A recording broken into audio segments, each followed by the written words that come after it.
देखिए बच्चा, आज जो फिजिक्स का ना, फिजिक्स के पूरे किताब का इम्पोर्टेंट क्वेश्चन पूरे किताब का है, जिसमें से आपको कौन 3 नंबर में आते हैं और नहीं 2 नंबर, 3 नंबर और 5 नंबर के सभी क्वेश्चन आप लोगों को आज पूरा बता देंगे पूरे किताब से कि कितने कैसे कैसे आते हैं क्वेश्चन। अब महत्वपूर्ण है, एक एक क्वेश्चन को पढ़ कर जाइएगा, अभी समय है, सॉल्व कर लीजिएगा। आप लोग समझ रहे हैं ना। तो देखिए, पहला जो क्वेश्चन आता है कूलाम का नियम। कूलाम का नियम सबसे पहले आता है। अब जो ही किताब खोलेंगे तो कोई नियम है या न है, कूलाम पहले आते हैं, है ना। तो ये लगभग 3 नंबर में इसको पूछा जाता है कूलाम के नियम को। कूलाम का जो नियम है, तो कूलाम का अगर नियम अगर 3 नंबर में अगर आ जाए तो आप लोगों को क्या करना पड़ेगा, उसका नियम, उसके सूत्र का डिफिनीशन और उसका बीमा सब लिख डालिएगा, यही ना। तो कूलाम का नियम। दूसरा जो है विद्युत द्विध्रुव की अक्षीय या निरक्षीय। देखिए, दोनों पूछ सकता है। अगर आप अक्षीय याद कर जाएंगे तो निरक्षीय पूछेगा, निरक्षीय याद कर जाएंगे तो अक्षीय पूछ देता है। आपके जैसा सोचेंगे कि पेपर एकदम वैसे ही आ रहा है, तो वैसे नहीं आता है, आपके सोच से विपरीत आ जाता है। किसी साल बच्चे कहते हैं कि न्यूमेरिकल आया है, तो पता चलता है उस दिन डेरिवेशन ही आ जाता है, और जब डेरिवेशन तैयार कर जाते हैं तो पता चलता है कि न्यूमेरिकल भर देते हैं। तो इसीलिए दोनों का कॉम्बिनेशन होना चाहिए। तो पहले डेरिवेशन याद रहेगा तभी तो न्यूमेरिकल लगेंगे। तो देखिए, अक्षीय और निरक्षीय रेखा पर स्थित बिंदु पर वैद्युत क्षेत्र की तीव्रता ज्ञात करना, ये तो लॉन्ग क्वेश्चन में आते हैं, ये 5 नंबर में आता है। ये जो है लॉन्ग जो क्वेश्चन है ये 5 नंबर में आ जाते हैं, तो इसको आप लोग तैयार कर लीजिएगा। इसके बाद आता है गॉस का प्रमेय। गॉस का प्रमेय तो श्योर है ना, इसमें से क्यों ना कोई एक, जैसे 3-4 इसका डेरिवेशन है। गॉस का नियम भी पूछ देता है 2 नंबर में, गॉस का नियम भी पूछ सकता है, या उसकी उत्पत्ति कीजिए गॉस के नियम की, यानी या फिर इससे रिलेटेड जो क्वेश्चन बनते हैं वो। तो इसको ये तो हम श्योर कर लीजिएगा, गॉस का नियम पढ़कर ही जाइएगा आप लोग, इसको छोड़कर मत जाइएगा। इसके बाद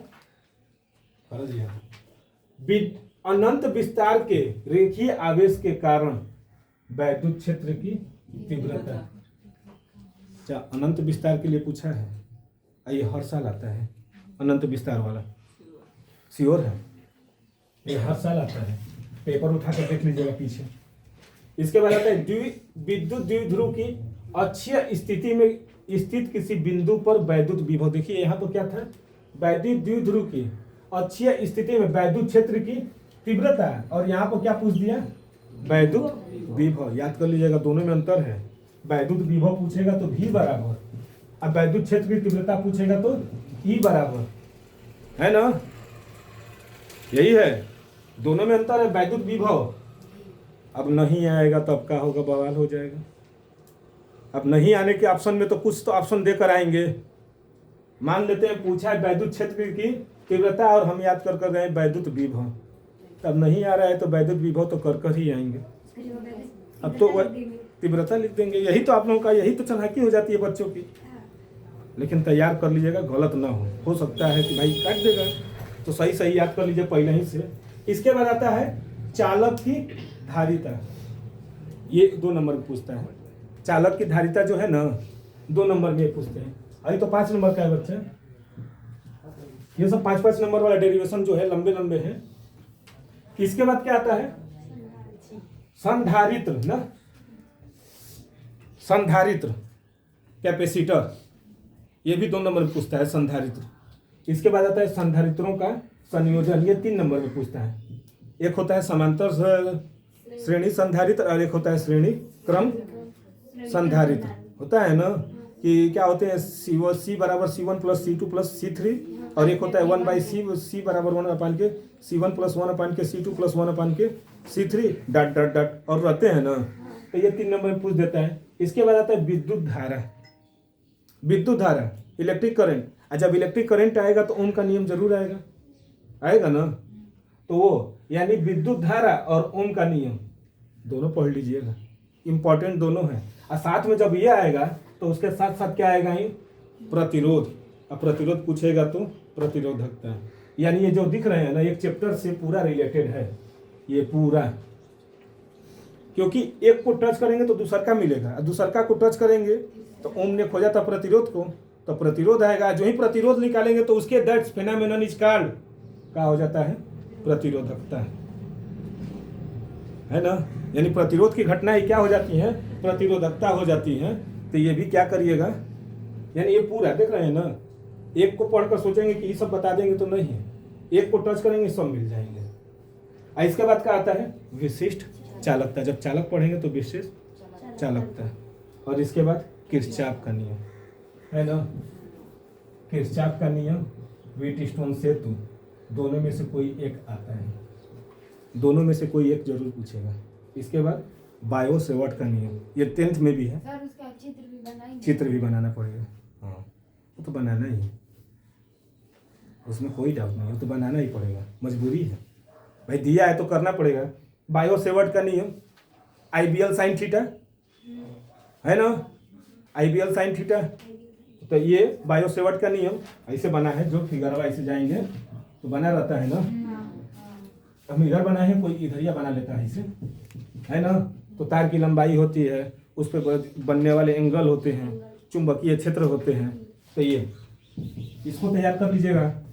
इसके बाद एम्पियर का परिपथीय नियम, एम्पियर का परिपथीय नियम एक तैरने का नियम आता है, पता है ना, जो तैरता है, बनवाए भी हैं फिगर, हाँ, जैसे पानी में जो तैरते हैं तो तैरने का नियम होता है ना, तो वो इसके बाद आएंगे तो क्या, चुंबकीय फ्लक्स। ये देखिए, ये 3 नंबर में पूछते हैं ये सब, ये 3 नंबर वाला है क्वेश्चन, ये 3 नंबर में, ये सब जो है ना 3-3 नंबर में पूछते हैं, लेकिन ये जो ऊपर वाले हैं जो, ये सब कितने में पूछेंगे, तो 5-5 नंबर में है। समझ आया बच्चा, कि तो अगला क्वेश्चन देखें ना,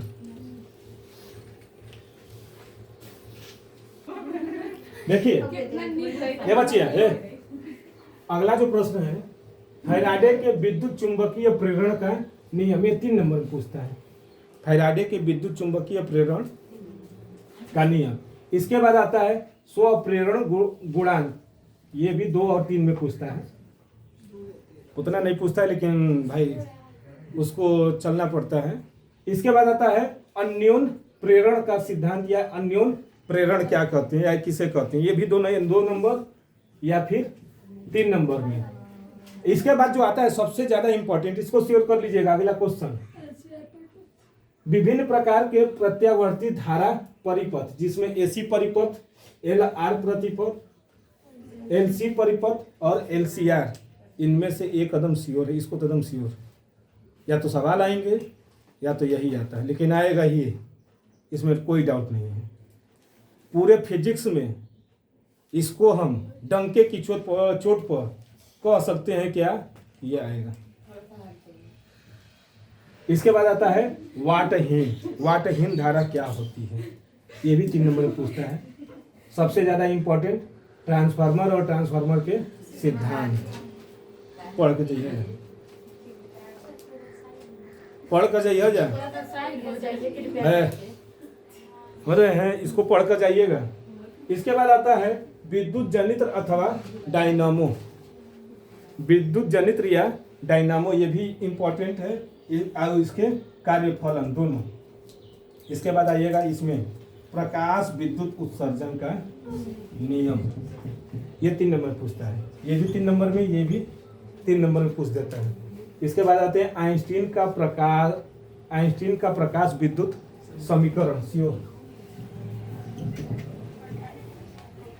उससे भी ज्यादा श्योर नीचे वाला कर लीजिएगा, लेंस मेकर का सूत्र, 5 नंबर में पूछेगा प्रूव करने के लिए, लेंस मेकर का सूत्र या फिर पतले लेंस मेकर का सूत्र, दोनों में से एक आता है, दोनों ही इंपॉर्टेंट है। इसके बाद रदरफोर्ड का अल्फा कण प्रकीर्णन का प्रयोग अर्थात नाभिक की खोज, ये भी इंपॉर्टेंट। एक और आता है हाइगेन्स का सिद्धांत, है ना, ये बचिया पढ़ लो, माई बाबू पढ़े के भेल बने, एग्जाम सामने बा, कम बतियावा जाए, कम तनी घूमा जा फिरा जा, नहीं तो बता दे रहे हैं। देखिए तो हाइगेन्स का सिद्धांत, इसके बाद जो आएगा रदरफोर्ड का परमाणु मॉडल और इसी का बोर मॉडल, ये दोनों ना 11th में भी पढ़े होंगे आप लोग। 11th के भी सिलेबस में है और आ जाएंगे 11th में केमिस्ट्री में है, ये फिजिक्स में आ जाता है। तो इसको भी क्या करिएगा, एक तरह से पढ़कर ही जाइएगा। तो आगे क्वेश्चन देखते हैं। देखिए हाँ, अगला जो प्रश्न है हाइड्रोजन स्पेक्ट्रम, इससे तो रिलेटेड क्वेश्चन पूछता है। स्पेक्ट्रम पढ़े ही होंगे, तो वो ये भी पूछता है 3 नंबर में, कभी कभी 5 नंबर में पूछ देता है। जब फिगर बनाकर पूरा दिखाना होगा तो 5 नंबर में। इसके बाद आता है अर्ध आयु। अर्ध आयु क्या होते हैं और अर्ध आयु तथा क्षय नियतांक में संबंध, ये दोनों में से 3 नंबर पूछता है। यहाँ पर अर्ध आयु पूछता है और उसका सूत्र पूछ देते हैं या इससे रिलेटेड सवाल, तो सवाल आएंगे तो 3 नंबर में आते हैं। तो अर्ध आयु पढ़कर ही जाइएगा।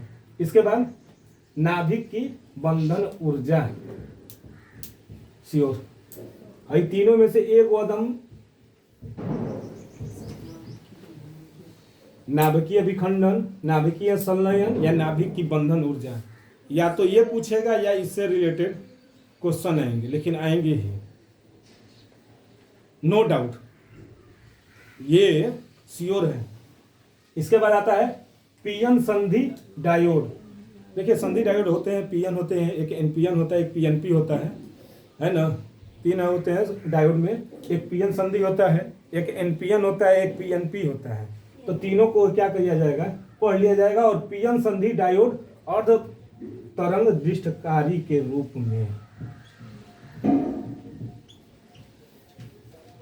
लॉन्ग क्वेश्चन पूछता है 5 नंबर में, अर्ध तरंग दृष्टकारी के रूप में कार्य करता है, क्यों करता है, तो इस पर क्या होंगे सवाल आ सकते हैं। समझ में आया? ये जो थे फिजिक्स के इम्पोर्टेंट क्वेश्चन, जो कि 3 नंबर और 5 नंबर वाले क्वेश्चन सब हैं, हो रहे हैं ना। कि इसको पढ़कर ही आप लोग जाइएगा। और भी इम्पोर्टेंट क्वेश्चन पढ़ा जाएगा, लेकिन उसके लिए अगले वीडियो में